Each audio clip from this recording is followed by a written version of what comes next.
Donc si le FLN était cohérent, il mettrait des statuts de Gaulle. Et donc le FLN doit... Enfin, tous ces milliardaires du FLN doivent leur pognon quand même à De Gaulle et à la bêtise française de l'époque qui a lâché le Sahara.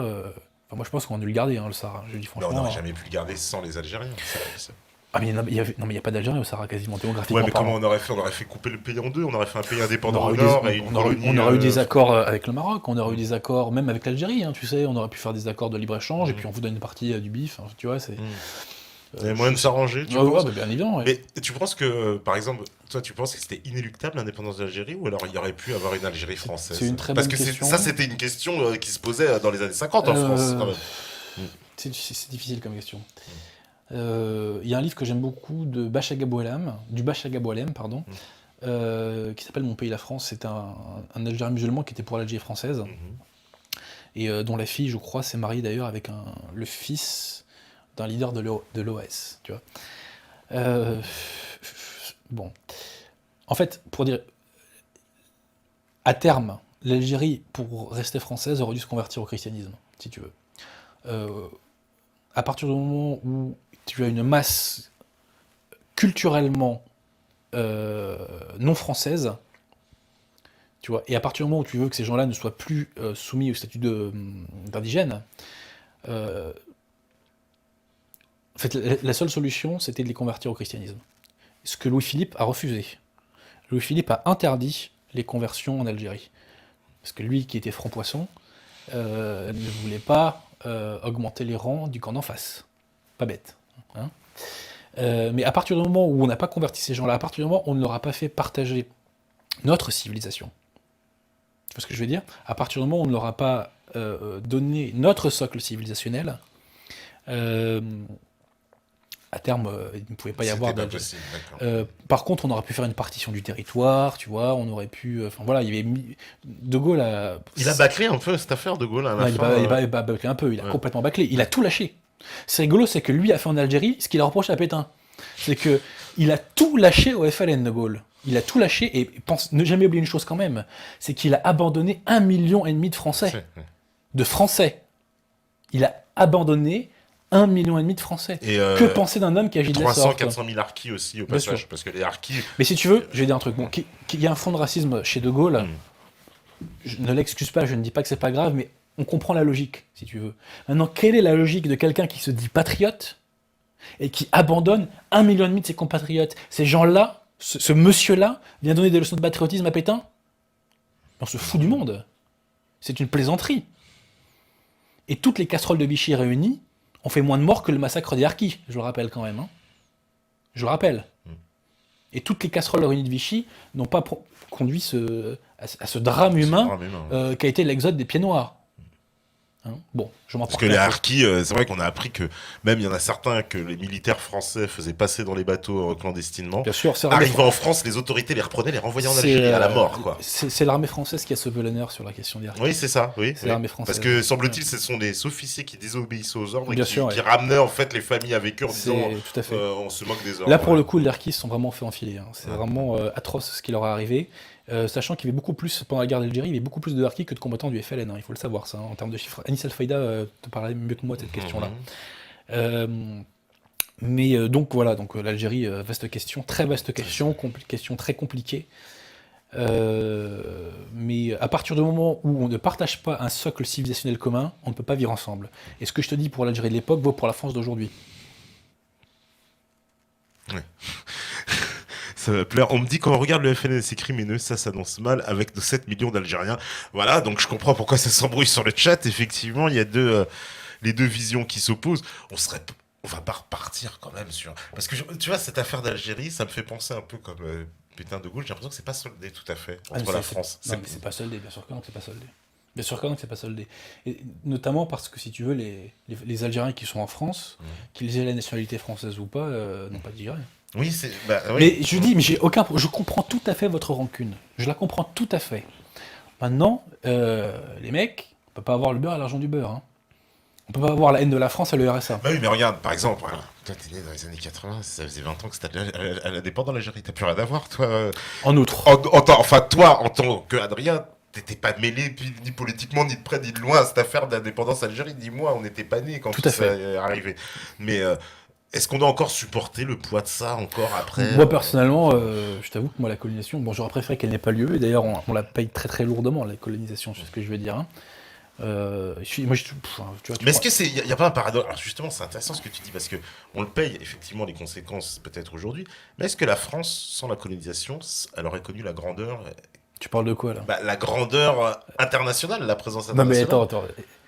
Le moment où la France s'est lancée dans la colonisation, c'est justement le moment où la France a commencé à se péter la gueule. La colonisation, c'est quoi fondamentalement? C'est l'Algérie en 1830. Ah, moi je la plaçais avant. Je place à C'est pas, partir de c'est pas con- la colonisation de l'Amérique et Alors, ok, des d'accord. Antilles. Donc ça, c'est autre chose. Ça, c'est autre chose. Mais si tu veux, enfin, c'est pas du tout comparable, si tu veux, avec la colonisation de l'Afrique. C'est complètement différent. Et d'ailleurs, en quoi c'est différent? C'est que justement, dans ces endroits-là, nous avons partagé notre socle civilisationnel commun. Tout à fait. Et, D'ailleurs, pour- on l'a gardé. et pourquoi Je- mais j'y arrive. C'est que pourquoi nous le gardons? C'est parce que nous avons malgré tout des choses à partager. Nous avons une civilisation à partager. Et ne nous mentons pas. Ce ferment, c'est le christianisme. C'est pas étonnant si un député de gauche de je ne sais plus quel dom-tom a dit que le mariage gay risquait de mettre à mal l'unité de la France de ce point de vue-là, si tu veux. Bien sûr, Intéressant comme analyse, toi. à l'Assemblée. Il avait raison. Mais si tu veux, là, là, il y a eu vraiment. C'est pas du tout comparable avec l'indigénat qui a mis en place la République. Mais pour parler de la colonisation africaine, parce que tu vois, quand on parle de ressentiment colonial, Oui, on parle pas des descendants Oui. d'Indiens, Oui, d'Amérique, oui. tu vois. On parle des Africains, quand on se ment pas trop. Il y a eu la colonisation de l'Algérie en 1830, qui a commencé en 1830, mais sinon la colonisation des autres zones de l'Afrique, ça a commencé très tardivement. C'était dans les années 80, si tu veux. C'est pas la période de grandeur de la France. Hein. Les périodes de grandeur de la France, les deux plus grandes périodes de grandeur de la France, c'est le XIIIe siècle et le XVIIe, si tu veux. Ça n'a rien à voir avec la colonisation. La France possède en elle-même tous les ressorts de sa propre grandeur. Ou même la France de Clovis, de Charlemagne, si tu veux, elle n'avait rien à voir avec la colonisation. La colonisation de l'Afrique, en tout cas, était une preuve de faiblesse, puisque c'était l'exportation, enfin c'était une preuve de dérèglement, parce qu'on croyait apporter à la civilisation en répandant l'anti-France, tu vois, en répandant les Lumières. Ce qui était complètement délirant. C'était vraiment complètement délirant. Sachant que si les gens veulent se renseigner sur l'histoire de la colonisation, je recommande les bouquins de Baudelomeni sur les responsabilités des dynasties bourgeoises. Et il évoque pourquoi, par exemple, Jules Ferry a lancé la colonisation de la Tunisie. Notamment parce que son frère était impliqué dans une banque franco-tunisienne ou franco-égyptienne, je ne sais plus, qui avait intérêt à faire exécuter des contrats conclus entre le Dey et diverses banques et compagnies d'assurance françaises, tu vois. C'est l'histoire de pognon, la connexion, c'est vraiment répugnant. C'est répugnant. C'est vraiment... Mais tout ça pour dire que la colonisation, on l'a payé très cher. Hein, et la contre-colonisation que vit la France est un châtiment. C'est un châtiment. Je veux dire, Mais il y en avait certains qui avaient prédit un peu cette situation. Oui, Charles de Foucault, notamment. Et d'ailleurs, il avait dit, hein, si on est La converti... France deviendra la colonie de ces colonies. Ah non, ça c'est Édouard Herriot. Ah, c'est Edouard Herriot qui a dit Et ça. ça c'est Édouard Herriot. Mais bon, ce mec était une quiche, hein, pour le coup, Édouard Herriot. C'est une baudruche républicaine, comme on en a fait tant, enfin comme la Troisième République en a tant fait. Et celles qui ont suivi d'ailleurs. Hein. Mais très concrètement, pour que... Tu vois, on parle toujours du vivre ensemble. Moi, je ne veux pas vivre ensemble. Je veux vivre français. Et les gens avec qui j'échange socialement sont des gens avec qui j'ai des choses à partager. C'est des gens avec qui je suis sur la même longueur d'onde. Tu vois ce que je veux dire? À partir du moment où on ne fait pas de gens des Français, où on ne leur transmet pas notre socle civilisationnel, on ne peut pas vivre ensemble. C'est pas vrai. On veut vivre chacun comme En fait, en le vivre vertu ensemble, de ce qu'on a c'est transmis. une façon hypocrite de dire vivre chacun de son côté, en fait. Parce que Non, vivre ensemble, c'est un mythe. C'est-à-dire que personne ne veut vivre ensemble. D'ailleurs, si les gens voulaient vivre ensemble, les frontières n'existeraient pas. C'est tout. Et j'ai même envie de dire, si les gens voulaient vivre ensemble, la porte de votre appartement n'existerait pas. C'est tout. Personne ne veut vivre ensemble. Ça, c'est une connerie de gauche, encore une fois. La gauche rend bête, hein, je l'ai toujours dit. L'idéologie dominante de gauche... La fatigue, ça.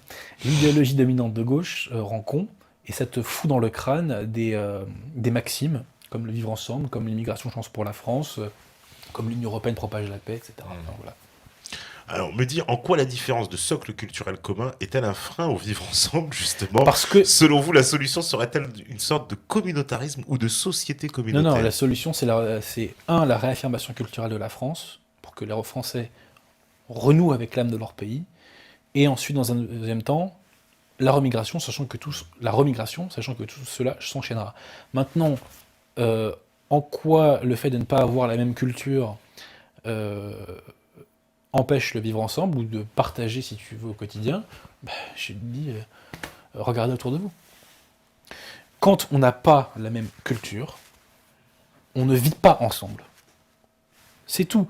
Et il suffit d'être au contact d'une réalité, non pas multiculturelle, mais on va dire pluriculturelle, pour être mieux compris, pour le savoir. On le sait tous, on le sait tous, on le vit tous. Maintenant, j'aimerais que les gens arrivent à faire des conclusions tirées de leurs constatations, si tu veux. On le vit tous et on le sait tous. Mais il y a beaucoup dans la société française, il y a une hypocrisie colossale sur la question de l'immigration. Colossale. Et beaucoup de gens se mentent. Beaucoup, beaucoup. Les Charlie en particulier, d'ailleurs. Tu vois. Ceci étant, ils se mentent pas jusqu'au bout. Parce que tu vois, tous ces bobos pseudo-antiracistes du 18e, tu vois, qui mettent leurs gosses dans le privé pour pas les foutre, tu vois, avec les gosses, tu vois, de la goutte d'or. Non mais, c'est-à-dire que, bon, quand l'instinct de survie arrive, là, l'idéologie s'érode un petit peu quand même. Hein. Mais donc, c'est très intéressant la question de ce métanote, parce que c'est la preuve que son esprit a été déréglé par la gauche. Donc, cher métanote, je te le dis vraiment très simplement. Ah bah, c'est corrosif. On a. Moi, si tu veux, j'ai rien à partager avec le Malien de Montreuil, quoi. Très concrètement, j'ai rien à partager avec lui. Je dis pas qu'il est méchant, je dis pas que c'est un salaud.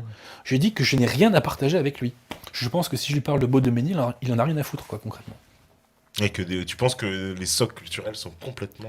Bah, c'est pas que je le pense, c'est qu'ils le sont. Ils sont complètement différents. Complètement. Et encore une fois, je crois pas délirer en disant ça, et c'est la réalité. Tu vois, moi, je fais pas d'idéologie sur cette question. Les points de vue qui sont les miens sont tirés de mon vécu. Tu vois, et des anecdotes les plus élémentaires. Tu vois, et sachant que je sais que les gens font semblant d'être choqués quand je parle de ça, mais quand tu parles avec eux en privé, les yeux dans les yeux, tu dis franchement, allez, on se dit la vérité, ils pensent comme moi.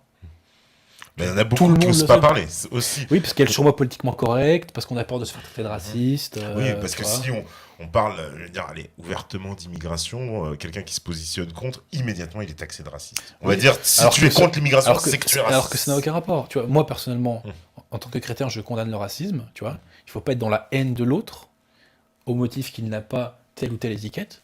Mais c'est pas parce que je suis contre le racisme que je suis favorable à ce que la moitié de l'Afrique débarque. Oui. Tu vois ce que je veux dire? Et tu vois, tu prends un Congolais de base,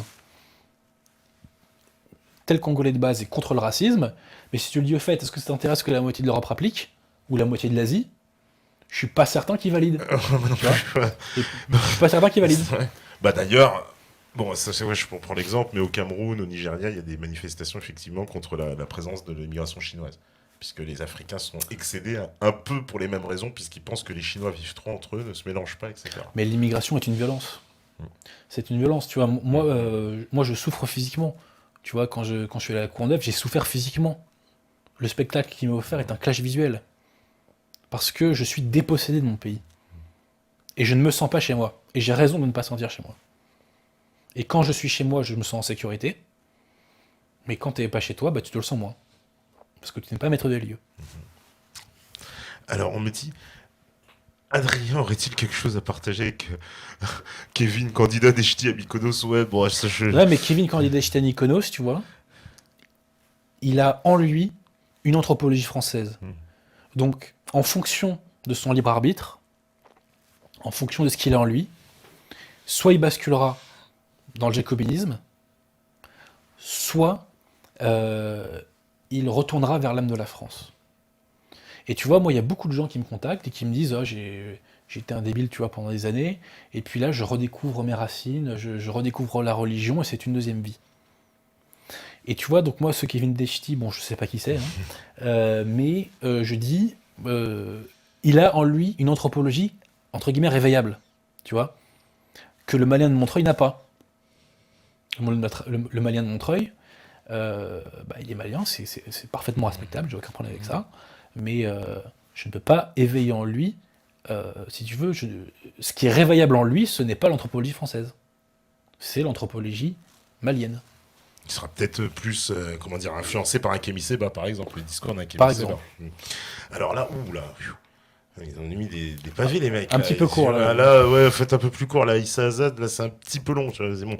C'est pas grave, je vais prendre une autre question. On me dit comment se positionner lorsqu'on est issu de l'émigration, ce faisant étant interdit d'accès au socle français et francophone. Autrement, on est taxé de vouloir être plus français que français, n'ayant aucun intérêt pour les socles duquel on est censé être issu.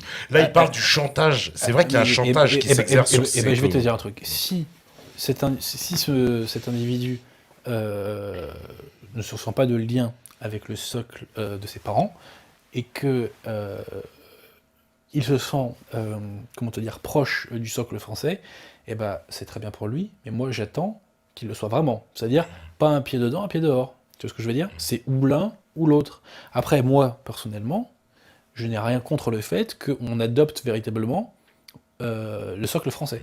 Non, oui. Mais je constate, après, si tu veux... Lui, ce qu'il dit, c'est qu'il se fait... il est ostracisé dans son propre camp, quoi. Parce qu'on lui dit, tu veux faire le français. Ouais, mais il faut choisir. De ce cas-là, tu dis, si tu veux faire le français, écoute, oui, et alors ? Je vis en France. Tu vois, je te parlais de mon pote avocat d'origine algérienne. Il me racontait que son père lui payait des leçons de français. Et son père, dans son milieu, on le critiquait, on lui disait, mais pourquoi tu ne donnes pas des leçons d'arabe à ton fils plutôt que des leçons de français ? Il dit, parce qu'il vit en France. Donc les gens qui se foutraient de la gueule de quelqu'un qui souhaite acquérir la civilisation française et être acquis à la cause française, il faut leur répondre, mec, t'es un bouffon. Point.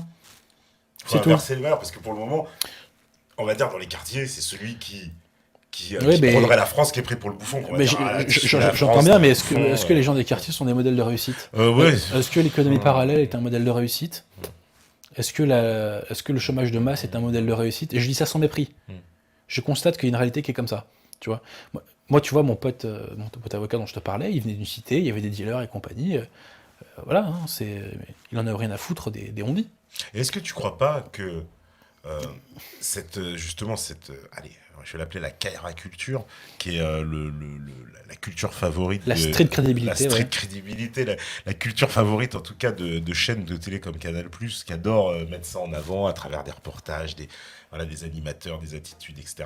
Et cette Kaira culture donc est en train de se populariser auprès des jeunes des quartiers, comme si, puisqu'on leur a pris leur culture, puis on l'a porté comme une espèce de culture populaire. Mais est-ce que c'est pas un piège qui leur est tombé, c'est un putain de piège, qui va les conserver dans leurs conditions sociales et justement leur empêcher toute élévation, toute forme même d'élévation sociale. Moi, ma vision ultra complotiste du rap et de la street crédibilité, c'est de dire que ça a été inventé par les blancs pour être certain que les noirs ne reviendraient jamais à leur niveau. Là, c'est gagné là. Non, mais ça, c'est le piège ultime. Et c'est ça, si tu veux, moi, ce que j'ai remarqué avec les Wesh Wesh, c'est que ce sont des patriotes de la street crédibilité. C'est-à-dire que, fondamentalement, s'ils veulent sauver leur peau socialement, il faudrait qu'ils abandonnent toute cette merde. Mais quand tu leur dis ça, ils le prennent comme une insulte contre leur propre personne. Tu vois ce que je veux dire ? C'est-à-dire qu'ils déifient ce qui les a réduits au néant social. Parce que, tu vois, concrètement, la Wesh Weshitude, c'est l'impossibilité de trouver un job digne de ce nom, et c'est dur de trouver une femme aussi, parce que tu passes pour un bouffon, concrètement, tu vois, auprès des femmes. Donc ça les maintient en plus dans une position sociale inférieure. C'est la tête sous l'eau. Et t'es sûr que tu restes à ta place. Ah non, mais ça c'est clair et net. Et le rap est un viol des cerveaux, quoi. Il a violé des cerveaux et il a fait un mal fou à ces populations. C'est évident. Et ce rap, là, bon, c'est là que, alors là, moi, là, c'est sûr que j'ai trop gentil. Ils vont dire, ça y est, il est abosifié. Mais parce Non, que c'est la non. gauche qui a quand même mis le rap en avant. Je le sais, moi qui suis Ah oui, bah rappeur, oui. je sais très bien. Je vais pas justement, voilà, je vais pas me mettre des œillères derrière les yeux. Je sais très bien que la gauche a Bah, encouragé le bien rap, sûr. a favorisé le rap et a favorisé aussi ce discours-là. Parce Il y que a, ce discours, il le je, cautionnait. je me rappelle d'un interview de Jack Lang par Olivier Cachin, tu vois. Je me rappelle qu'il y avait eu Kerry James qui avait fait un concert pour Ségolène Royal, je crois, en 2007. Peut-être que je me trompe là, à vérifier. Mais bien entendu, c'est la gauche qui défie le rap, c'est évident. C'est évident, tu vois. La gauche a une xénophilie, et comme le rap est fait essentiellement par des gens issus de l'immigration, bah forcément le rap c'est génial, tu vois. Alors, moi, aujourd'hui, je peux plus faire de concert parce qu'il paraît que je suis classé extrême droite. Alors, la dernière fois, Ça c'est choquant. quelqu'un a voulu en faire un concert, tu vois, on a dit, ah non, t'es pas, c'est l'extrême droite maintenant. Bon, bah, c'est terminé. Tu vois. Dans la bouche de quelqu'un de gauche, c'est un compliment, t'inquiète pas. D'accord. Faut le recevoir comme un compliment, je vais dire. On me dit, héritier de quoi, monsieur Adrien? Vous l'avez dit vous-même, la France est un pays multiculturel fondé à partir du baptême de Clovis qui, dans son Oh. sang, n'est pas bâtard. Quelles sont vos origines ancestrales? Et celles de Jésus, s'il vous plaît, dont vous vous revendiquez. C'est LDR. Là, il y a vraiment un gloubi-boulga global. Ouais. Kant, Clovis, la France est une nation civilisationnelle. De plusieurs composantes, on a fait naître une civilisation. Une civilisation avec un socle commun qui s'est décliné en fonction des diverses régions françaises, si tu veux. Mais il y avait quand même un socle commun que je t'ai décrit plus loin. Donc tu peux le redire. Donc je le répète, c'est une anthropologie celte essentiellement, parce que tu vois, les Francs, c'était pas grand-chose, hein, c'était quelques dizaines de milliers de soldats, donc c'était vraiment pas grand-chose. Peut-être 100 000 à tout casser, quoi. Hein. Donc une anthropologie celte, une culture gréco-latine, hein, on le ressent dans notre langue, la France c'est le pays du logos, hein. C'est pas pour rien que Descartes a réinventé le logos. Et la spiritualité catholique. Voilà, c'est ça le socle. Et après, la question était un peu longue. Ouais, et il dit justement que la France, voilà, c'est multiculturelle, et celle de Jésus. Il demande c'est quoi alors les origines de Jésus? Parce que Jésus, voilà, il est pas français, ça on avait bien compris quand même. Non mais bien sûr, mais si tu veux, c'est tellement bête en fait comme réflexion, je sais pas quoi dire quoi. C'est que sous prétexte que Jésus n'est pas né en France, la France ne pourrait pas être chrétienne, enfin c'est complètement con. C'est complètement con. Je dis qu'il y a un socle culturel français qui est celui-là, qui est celui que j'ai décrit. C'est pas moi qui l'invente, c'est les livres d'histoire qui le décrivent, tu vois, c'est comme ça. Je ne peux rien dire de plus. Je ne peux rien dire de plus, tu vois. Et c'est comme si on devrait rejeter le latin et la langue française au motif que ça vient de Rome, tu vois, ça n'a pas de sens. Ça n'a pas de sens. On me dit aussi, alors Adrien, que fais-tu si la culture française telle qu'elle est entendue aujourd'hui va à l'encontre des principes de base du christianisme? Ce qui va à l'encontre des principes du christianisme, ce n'est pas la culture française, c'est la culture jacobine. Tu vois, la théorie du genre, le mariage gay, tout ça, ce sont les fruits du jacobinisme. Ce n'est pas la culture française. Après, que dans la culture française, il y ait des choses qui vont à l'encontre du christianisme, oui, ça arrive, hein, tu vois, les Lumières, on est une illustration. Mais ça doit être pris comme tel, c'est-à-dire un fruit pourri de la France, et en vérité, un fruit de l'anti-France. Alors, on me dit aussi... Tac, attends, il faut que je remonte parce que j'en ai vu. Voilà. Pour la remigration, pensez-vous qu'il sera nécessaire d'abandonner notre emprise politique et financière sur les pays africains? Alors déjà, elle est plus si grande que ça, hein, puisque de Chirac en particulier a beaucoup lâché aux Américains. Ouais. Je pense que c'est hors sujet. Sincèrement, je pense que ce sont deux questions indépendantes l'une de l'autre, mais ce qu'il faut savoir, c'est que l'Afrique est un continent en pleine croissance d'un point de vue économique, contrairement à ce qu'on pourrait croire, même s'il y a des pays qui sont bien entendu dévastés par la famine et diverses fléaux, mais Non, mais il y a le franc CFA quand même. mais il y a aussi ça. Mais si tu veux, mais l'Afrique ne se limite pas à l'ancienne zone d'influence française. Tu vois ce que je veux dire? Ceci étant... Enfin, ceux qui sont ici, ils viennent quand même plus de l'ancienne C'est influence vrai. française que de l'ancienne influence anglaise. Bien sûr. Très peu de Bien sûr. Nigérians ou de Kenyans. Tu as raison. Tu as raison. Mais ceci étant, l'idée de l'immigration implique aussi effectivement que les pays d'Afrique retrouvent des conditions pour leur propre développement. Donc on peut, de ce point de vue-là, tu vois, je vais aller dans le sens du métanote, faire la jonction entre l'un et l'autre. Maintenant, ce qu'il faut savoir, c'est que on a beaucoup lâché. Hein. La France-Afrique existe encore, mais Chirac a beaucoup lâché sous la Clinton, Et puis il paraît que et justement on est beaucoup maintenant un peu valet des Américains sur cette affaire. Mais bon, c'est ce pas qu'on- que sur celle-là, hein. Ouais.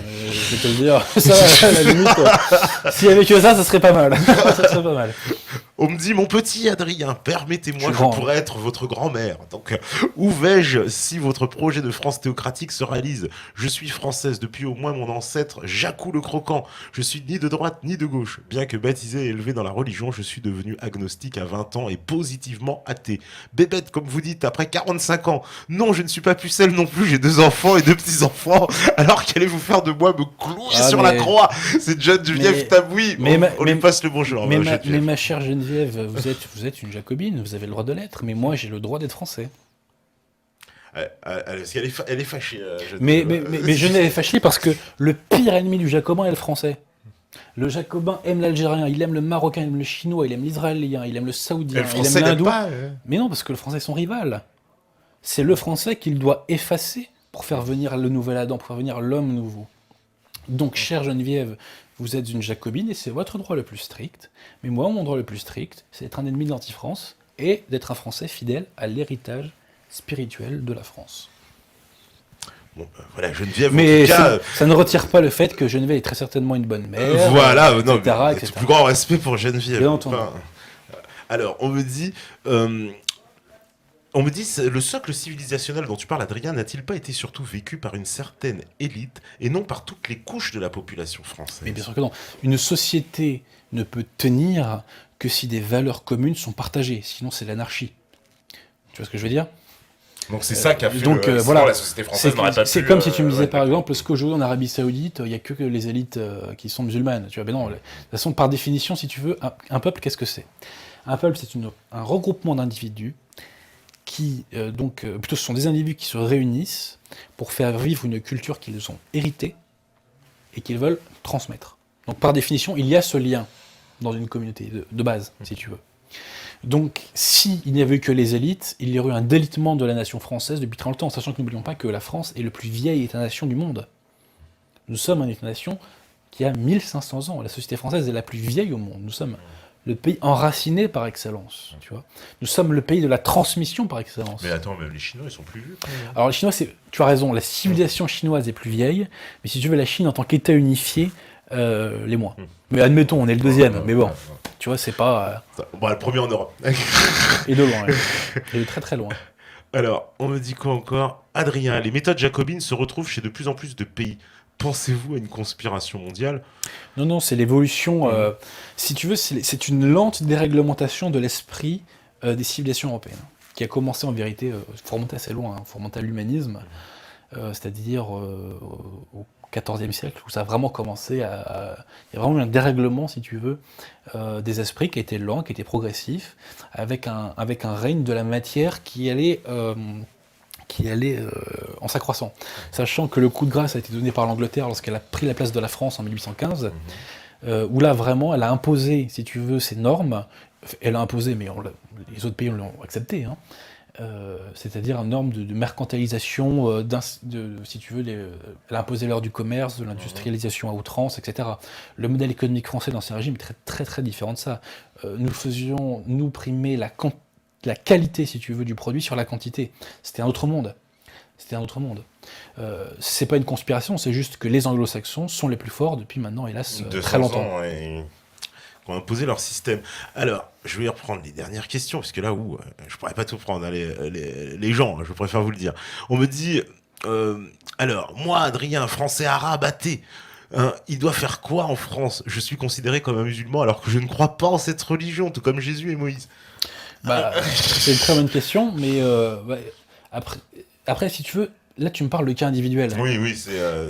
mais je comprends cette question, cette question, si tu veux. Mais le problème ne se pose pas d'un point de vue individuel. Il y a beaucoup de gens issus d'immigration qui sont des gens très bien, c'est pas le problème. Il faut poser la question d'un point de vue de la société et d'un point de vue de la cohésion de la collectivité française, si tu veux. Tu vois ce que je veux dire? Après, ce jeune homme devra un jour choisir son camp.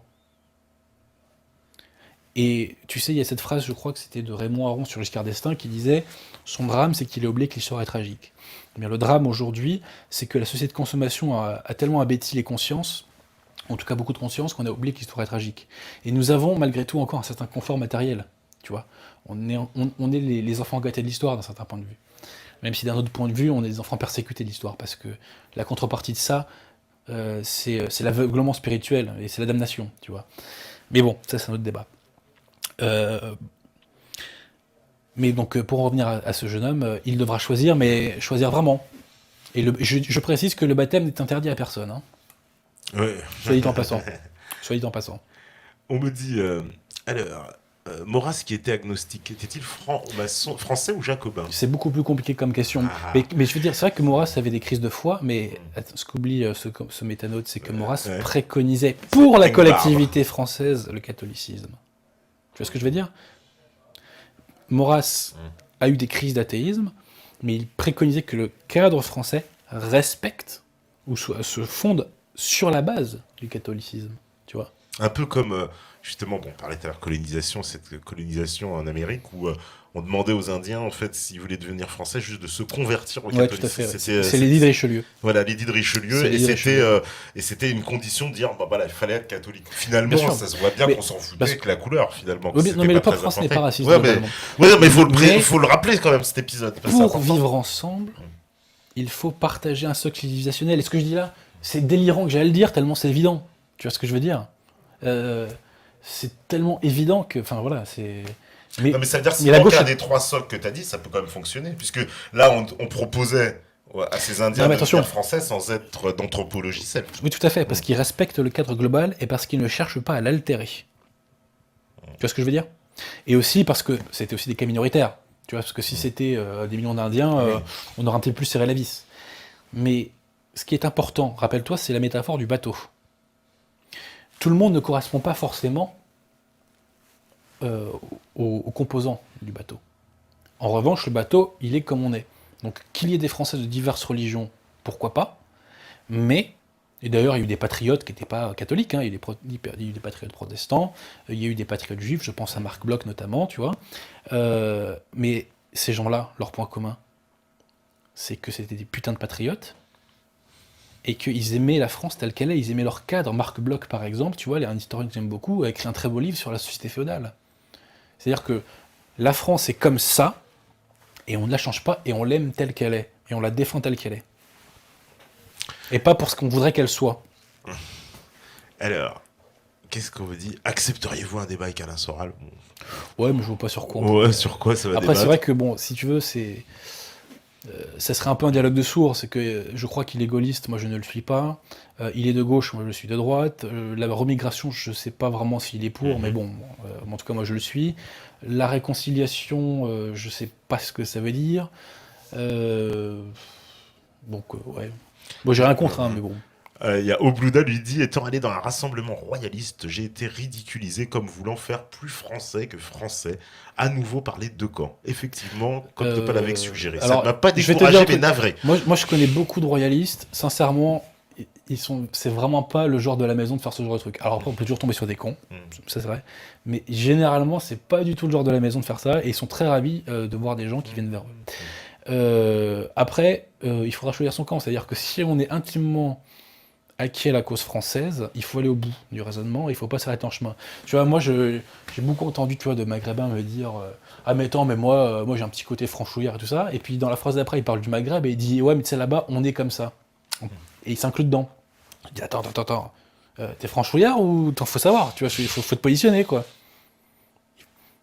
Ouais, mais t'avais Ramayad qui disait oui, moi dans mon pays. Et puis en fait, elle est en train de parler du Sénégal. C'était joli, c'est 8-10 de la France. Au moins c'est clair.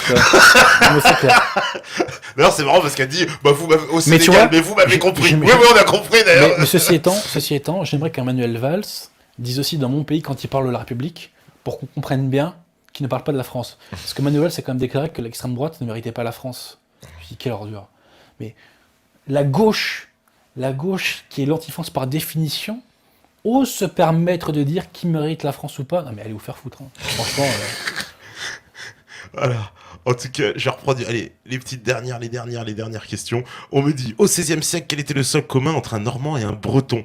Bah, Le catholicisme. voilà, catholicisme. Et puis même la langue. La langue, tu vois, qui n'était pas forcément la même Oui, entre un parce qu'on parlait breton. pas le mais- français quand même. Tu vois, oui, mais malgré tout, tu vois, il y avait des interconnexions culturelles et puis surtout le catholicisme, quoi. Ça, c'était vraiment le. Et tu sais, la France n'aurait pas tenu en tant que nation s'il n'y avait pas eu de lien culturel entre toutes ces provinces. Alors certes, la France était faite par les rois, mais parce que les rois ont répandu justement les liens entre toutes ces provinces.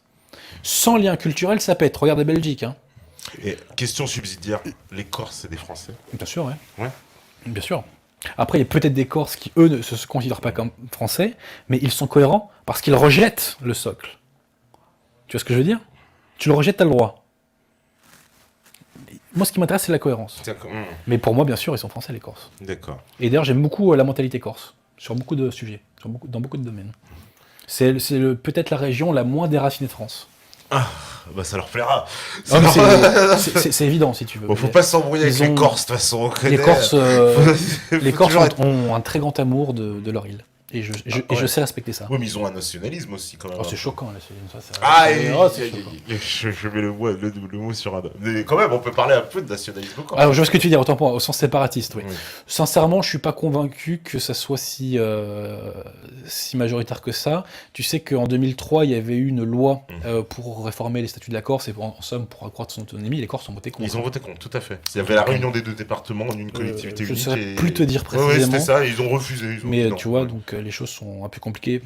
Il y a plus de gens qu'on croit qui aiment la France, hein, faut pas croire. Mais il paraît, enfin, je vais faire ma mauvaise langue sur les Corses, mais il paraît qu'ils auraient refusé parce que ils auraient perdu dans l'administration des régions, parce que paraît-il, là-bas, il y en a qui vont faire des déclarations en Corse du Nord et puis en Corse du Sud, et ils profitent des deux départements. Mais bon, Je connais pas le dossier. c'est les mauvaises langues qui disent ça. Hein. Voilà, mes amis corses, je sais pas, je veux pas.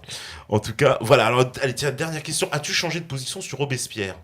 Était-il jacobin au sens de ta définition? Il était hélas jacobin. Il était hélas jacobin et je crois que. Mais c'était le moins pire. Ouais. C'était vraiment le moins pire. Je pense que c'est quelqu'un qui avait des bonnes. Qui avait vraiment compris certaines choses. Il avait compris l'oligarchie de l'argent qui montait, tu vois. Mais il était prisonnier, malheureusement, de son logiciel. Mais tu sais, le problème de ces gens-là, c'est qu'à l'époque, les hommes d'église ont pas mal déconné. Donc si les hommes d'église déconnent, a fortiori, c'est très dur, si tu veux, de demander à un laïc de ne pas déconner, d'un point de vue chrétien. Tu vois ce que je veux dire? Je sais pas si je suis clair. Donc, le drame, moi j'ai toujours dit que le drame, si tu veux, c'est que Robespierre n'ait pas été un vrai ministre de la justice de Louis XVI et que Napoléon n'ait pas été un général de Louis XVI. Là, la France aurait été connu le paroxysme de la majesté, je crois. Mais bon, c'est comme ça. Et bon, peut-être un jour, le retour du roi, tu sais, moi... Ah oui, ça, j'en suis convaincu. T'en es convaincu, comme Ah Henri ouais. de Montalban. On en a parlé. Je suis convaincu. Ouais, le retour du roi. Parce Peut-être qu'il paraît pas demain, que Nostradamus avait prédit qu'une nation européenne allait reconnaître un roi, ou je sais pas quoi, le Alors, retour d'un roi. c'est pas ma référence absolue, mais tu sais, moi, ma maxime politique, c'est celle de Jeanne d'Arc, Jésus-Christ, vrai roi de France. D'accord. Et un roi musulman? Non, je Ah non, rigole. non, non. Mais Je nous, rigole, juste, je hein. rigole. Ouais. Non, je rigole. Bah écoute, merci Adrien, en tout cas, je pense super émission. Là, ils étaient un peu... tu les as réveillés, hein, Bah, je veux dire. Bon, là, pour le la coup, difficulté, tu vois, c'est qu'on a parlé de beaucoup de sujets ouais. qui tous auraient mérité des développements. Donc des fois, j'ai été contraint d'être lapidaire et rapide sur des sujets qui auraient mérité des développements. Bon. Donc j'espère que j'ai été compris malgré tout. D'accord, bah moi aussi, j'espère. En tout cas, merci à toi d'être venu. Mais il n'y a pas de quoi. C'est toujours un plaisir. Merci à la régie. Il y a tout le monde dans la régie. Oh là là, il y a même des upériens. Je les grille à l'antenne. Et voilà. Tu vois, comme ça, après, ils vont dire dans le... Vous voyez, on est sympa, mais t'es... Alors, Il y a des transfuges. voilà. En tout cas, merci à tous. Merci à Gaspard et Réduit, La Révolte, Liberta, Papatrol, Sage, Nomo Deratrol, toujours à l'œuvre, Haussmann, Joe Lakawek, Pierrot Darfernel, Mantas, Scooby, Saruman, Dialanké, Gentiponi, Fange de Brel, FDF. Voilà, d'ici Tutsi, Pierrot, Fahrenheit, voilà, Réflexion, Le Muraliste, Jourgourta, Mantas, Valigomou, tous ceux qui sont connectés, et voilà, Vénère, ouais, là, il nous parle de Belgique. On fera une émission un jour spéciale Belgique. Pour l'annexion de la Wallonie, j'espère. Pour l'annexion, attends, t'es pour, Ah ouais, 100%. Ah bah, t'es contre, Laurent Louis sera pas d'accord. Il a Je dit. ne demande pas son avis. Hein. Mais il n'est pas obligé de rester en France une fois que la Wallonie sera... Une fois qu'elle sera annexée, nous non plus, on n'était pas pour, hein, mais bon, c'est notre histoire. Même s'il y a du ménage à faire en Wallonie. Ah, voilà. En En tout cas, merci à vous. On se retrouve demain. En plus, demain, c'est libre antenne. L'antenne est à vous. Et vous savez très bien que si vous écoutez ce message-là ce soir, vous êtes en France, peut-être. Et c'est en tout cas, vous êtes la résistance. Ciao, ciao, ciao. Merci.